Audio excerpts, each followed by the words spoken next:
জি প্রিয় দর্শক, আজকে সৌদি আরবে মক্কাতে বৈষম্যবিরোধী আন্দোলন ছাত্রদের নিহতের এবং নতুন বাংলাদেশ পাওয়ায় তারা একটি দোয়া মাহফিল আয়োজন করা হয়েছে।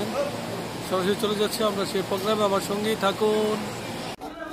জি প্রিয় দর্শক, আপনারা জানেন গত 5 তারিখে বৈষম্য বিরোধী আন্দোলনে বাংলাদেশ সরকার, যে আওয়ামী সরকার ছিল, পতন হয়েছে। তার সুবাদে কিন্তু আমাদের যে মক্কা প্রবাসী ব্যবসায়ীবৃন্দু, হোটেল ব্যবসায়ীবৃন্দুরা, তারা কিন্তু আজকে একটি মেজবান এবং একটি আলোচনা সভার আয়োজন, দোয়া মাহফিল আয়োজন করা হয়েছে।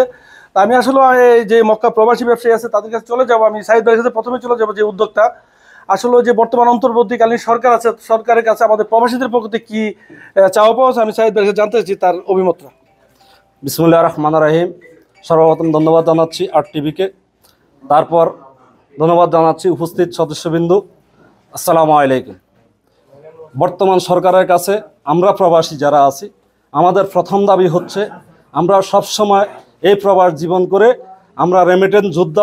ওনারা আমাদেরকে বলা হয় আমরা রেমিটেন্স যোদ্ধা, কিন্তু আমরা রেমিটেন্স যোদ্ধা হিসাবে আসলে আমাদের কোনো সম্মান কোথাও কোনো জায়গা পাচ্ছি না।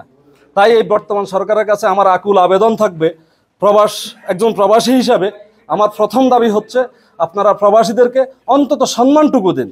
আমরা প্রবাসে আপনারা অনেক সময় অনেক ধরনের খারাপ মন্তব্য করেন, কিন্তু এই সরকারের কাছে আমার আকুল আবেদন যে আপনারা প্রবাসীদেরকে অন্তত এতটুকু সম্মান অর্জন করেন, সম্মান দেখান। প্রবাসীরা ইনশাআল্লাহ এই বাংলাদেশকে খুব দ্রুততম সময়ের ভিতরে ডেভেলপমেন্ট করে দিতে পারবে। প্রবাসীরা প্রতিজ্ঞাবদ্ধ, প্রবাসীরা এখানে যারা আছেন তারা সবাই প্রতিজ্ঞাবদ্ধ। তার দেশ মায়ের দেশ, মায়ের মতো শ্রদ্ধা করে, যেমন আমরা আমাদের মাকে শ্রদ্ধা করি, বাংলাদেশ আমাদের মায়ের দেশ, আমাদের জন্ম ওখানে, আমরা আমাদের মায়ের মতো শ্রদ্ধা করব। এবং আমরা প্রবাস জীবন থেকে প্রত্যেকেই নিজ নিজ অবস্থান থেকে আমরা রেমিটেন্স পাঠিয়ে বাংলাদেশকে ডেভেলপ করার চেষ্টা করব, এই আশাবাদ ব্যক্ত করতেছি। প্রথম শর্ত হলো প্রবাসীদের কাছে, এই সরকারের কাছে আমাদের প্রথম দাবি, আপনারা বৈষম্যমূলক আচরণ যারা করেছে তাদের কঠোর থেকে কঠোরতম বিচারের ব্যবস্থা করবেন। এবং দ্বিতীয় দাবি হচ্ছে, আমাদের যে সমস্ত ছাত্ররা, আমাদের সন্তানেরা আমাদের মেধাশূন্য করেছে, তাদের প্রত্যেকের পুনর্বাসন, যারা আহত আছেন তাদেরকে পুনর্বাসনের ব্যবস্থা করবেন, এবং যারা দুনিয়া থেকে বিদায় নিয়েছেন তাদেরকে তাদের ফ্যামিলি চলার মতো একটা ব্যবস্থা করে দিবেন। তৃতীয় হচ্ছে, আমাদের দেশে আসলে শিক্ষা বলতে তেমন কিছু নেই। আমাদের দেশে বখাটে ছেলেমেয়েদের কারণে অনেক উত্তপ্ত আমাদের প্রবাসী ছেলেমেয়েরা, যেন তাদের প্রতি একটু মূল্যায়ন এবং নেক নজর দেখানো হয়। এই হলো তৃতীয় দাবি। চতুর্থ দাবি হচ্ছে, প্রবাসীদের, আমরা যারা প্রবাসে আছি, আমরা আপনাদের কাছে কোনোভাবেই কোনো সাহায্য চাই না। শুধু একটা জিনিস সাহায্য চাই, আমাদের পরিবার, আমাদের সন্তান, তারা যেন নিরাপদে থাকতে পারে। তাদেরকে অন্তত সম্মান করেন যে অমুক প্রবাসীর সন্তান। যেমন এক মুক্তিযুদ্ধ হয়েছে 71-এ সেই মুক্তিযোদ্ধারা দেশ স্বাধীন করেছে, আমাদেরকে স্বাধীনতা কথা বলার মতো সুযোগ করে দিয়েছেন। আমরা যারা প্রবাসী আছি, বছরকে বছর, কেউ 30, কেউ 25, কেউ 35, কেউ 40 বছর প্রবাসে পড়ে আছি, কিন্তু তাদেরকে অন্তত মূল্যায়নের চেষ্টা করেন। এই বলে আমি আমার বক্তব্য শেষ করছি। ধন্যবাদ। প্রবাসীদের মর্যাদা দিবে বর্তমান সরকার, এবং যে সরকার আসবে প্রত্যাশা। বাইরের কাছে জানতে চাচ্ছি সংক্ষিপ্তভাবে, আজকে যে বাংলাদেশ, নতুন একটি বাংলাদেশ আমরা পেয়েছেন বলতেছেন, এটা নিয়ে আপনার অনুভূতিটা।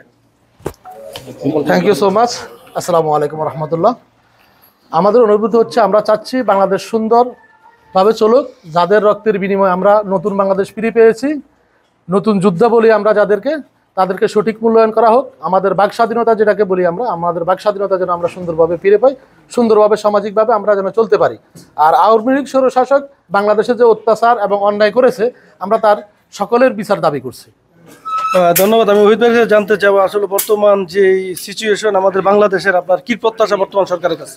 আমাদের প্রত্যাশা হইলো, বর্তমান সরকারের কাছে যারা অতীতে অন্যায় অত্যাচার করেছে, দেশ থেকে টাকা পাচার করে নিয়ে গেছে, আমাদের রেমিটেন্সের টাকাগুলো ফিরে নিয়ে আসুক, দেশকে সুন্দর মতো চালাক, দেশ উন্নত হোক, দেশকে সুন্দরভাবে চালাক, আমরা প্রত্যাশা এটাই।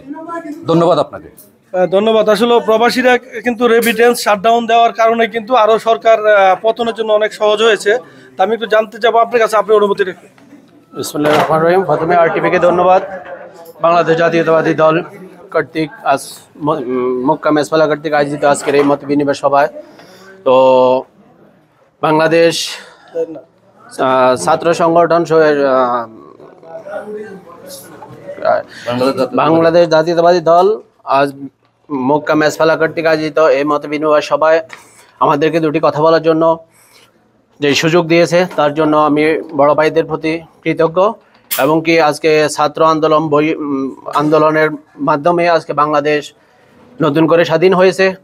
আমরা আজকে যে নতুন সরকার গঠন হয়েছে তাদের কাছে আমাদের আকুল আবেদন প্রবাসীদের, যাতে আমরা আর ভবিষ্যতে অতীতের মতো উন্নয়ন আপনার অনুভূতিটা যদি জানাতেন একটু।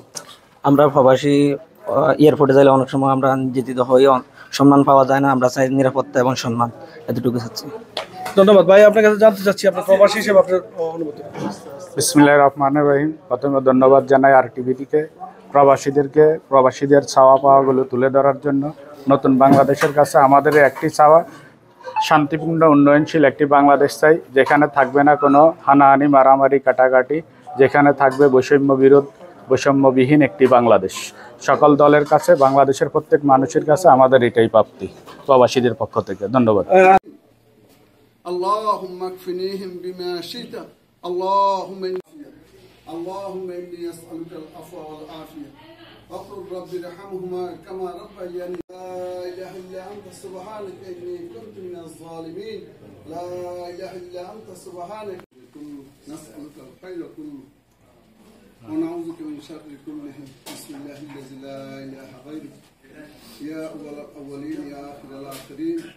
ধন্যবাদ। জি প্রিয় দর্শক, আসলে প্রবাসীরা যারা তাদের কিন্তু হাওয়ামুড়ি কোনো কিছু দাবি নেয়, তারা কিন্তু চাচ্ছে শুধু প্রবাসীরা একটু মূল্যায়ন এবং সম্মান, সেই সম্মানটুকু নিয়ে তারা বাঁচতে চায়। হানিফ সরকার, উজ্জ্বল, RTV, মক্কা, সৌদি আরব।